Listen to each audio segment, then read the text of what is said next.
Here's a name you haven't heard in a while. Amani Bledsoe, the Cincinnati Bengals ex-player. Now, you might say, whoa, it's a blast from the past. Because yes, he did play 14 games for Cincinnati Bengals in 2020, and even started 4 games. He had 2 pass deflections. He had 17 combined tackles, 6 solo tackles, 3 average, and being an undrafted free agent, he looked like he could actually maybe have a career with the Cincinnati Bengals. Then following that season up, went to the Tennessee Titans where he played 5 games and started 2. Now, why was he not a Bengal anymore? Because the man can't get off the PEDs. Let's talk about this man. So, this man's right here, we just looked at, is now facing a 17-game suspension after facing a previous 7-game suspension for PEDs. His 3rd time since college that he is being suspended for using performance-enhancing drugs. So, defensive end Amani Bledsoe has been suspended for 17 games for repeated violation of the league performance-enhancing substance policy. This is Bledsoe's 2nd time being suspected for PEDs. He was handed down a 6-game suspension in February of last season. He was suspended in college for positive tests at Oklahoma, where he claimed he accidentally took substance since it was in tainted protein powder, according to Pro Football Talk. Bledsoe has not played in any NFL game since 2021. He was a member of the Atlanta Falcons practice squad last season. The defensive lineman was undrafted in 2019 before he signed with the Tennessee Titans, while he was on the practice squad with. The Titans waived Bledsoe in July of 2020 and was picked up by the Cincinnati Bengals, and he appeared in 14 games that season while starting 4 of them.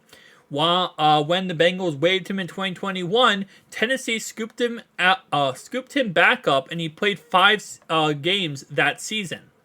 In 19 career games, he has started 6 under his belt with 18 total tackles. This is a example of a player who his goal in life, obviously, in his whole childhood, when you try to get to the NFL, you spend your whole entire life trying to get to the NFL, right? Not many players make the NFL. This is a player who spent his whole entire life trying to get to the NFL.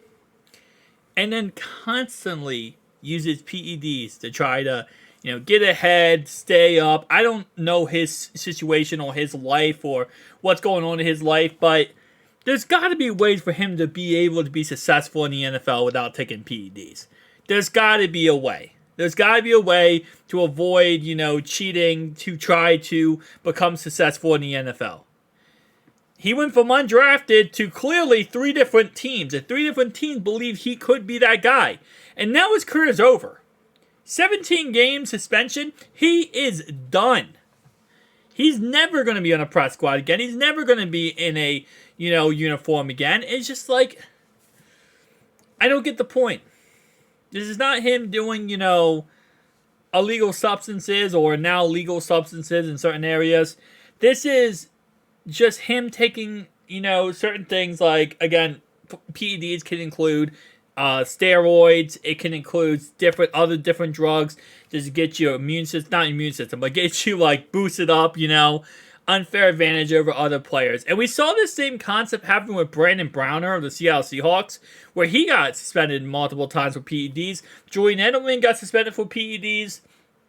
It happens across the league, but especially when you're not a known player and you're just a backup or, a kind of low on the totem pole player, it's just you can't do this kind of stuff. And it really, again, it's sad to see this. It's sad to see a former Cincinnati Bengals player, he's done. His career is over because of this.